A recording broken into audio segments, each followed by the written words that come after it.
ጉዴ! አቤት መናነቅ! ምን ማለት ነው? ህፃኑን መውሰድ እንዴ? ለምንድን ነው ህፃኑን የምትወስደው? ብዙ ደግሞ ዝፍዝፍ ማለት ነው። የራሷ ልጆችን አታሳድጉም እንዴ? ምንም መብት የላትም እኮ። ለምንድን ነው የምትወስደው? ለምንድን ነው የምትፈልጉት? ያኔ ልጅቷን አርፈበት ተቀመጠች እንዴ? እናንተ ጋር እኮ አልመጠችም። ለምንድን ነው? ኦኬ በቃ ሄርሜላን ይቅርታ ጠየቅካት ሄድክ አይደል? እንዲ ለምንድን ነው የምታስቸግራት? ያኔ ለምንድን ነው የምትመጣት? ለምንድን ነው ሰው የምትልካት? አዎ እንዳለችው ለምን ሰው ትልካት አለ? ያኔ አንተ ፊት ባሰጠው አንተ እንደዚህ እንዲሆን ባትፈቅዶ ማንም አይመጣም፣ ማንም ልጅክን አይወስድም ነበር። አንተ በምታደርጉ ነገር ነው። አንተ ተረጋጊ ትላታለ። እሷም እንደማትረጋጋ እንደ አንተ አይደለችም። እንደ አንተ ማለት ነው። እንደ አንተ የተደራረበ ልብ አልያዘችም ማለት ነው እሷ የተደራረበ ሊበላዘችም አንድ ልጅ ነው።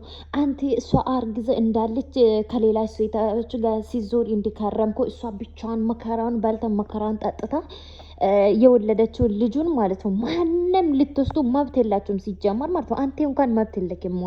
እንኳን ቡዚ ደግሞ ምን ቤት ናት ህፃኑን የምትወስደው? እሷ ማናት?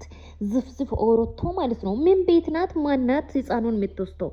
ምን ቤት ናት? ያኔ ምን አገባታል እንዴ? ወልዳለች። አንድ ምት ያልሞላ ልጅ ለምንድን ነው ስቃይ የሚያበሉት? ስቃይ አታበይ ብላ ራሷ ስቃይ የምታበለው ብዙ ለምንድን ነው እንዴ? ያደረገችው ነገር ሁሉ ነገ ሉሊ አድርጎ ስለሚያፍረ ነው እንዴ? አዎ እፍረት ነው እንጂ ልጁን በደንብ አርጊታ እንደሚታሳድግ እኔ ልጅ እኔን ተቸግሯል አጥቷል ብላ አምጥታ ታውቃለች እንዲ ይናፍቃል። ግን ናና ቆይታ ናና ትላለች እንጂ እንደዚህ ደብቃችሁ ውሰዱ። እኔ ልጄ ቸግሮኛል፣ ልብስ አጥቻለሁ፣ ለልጄ የማለብሰው ልብስ አጥቻለሁ፣ ይሄ ተቸግሬያለሁ ብላ አውርታ ታውቃለች? ለምንድን ነው የምትወስደው ህፃኑን? እንዲ ምን መብት አላችሁ ሲጀመር? አብርሃም እንዲገና እስር ቤት እንዲገባ ፈልጋችሁ ነው ሲጀመር ማለት ነው። ይሄ ኧረ በለው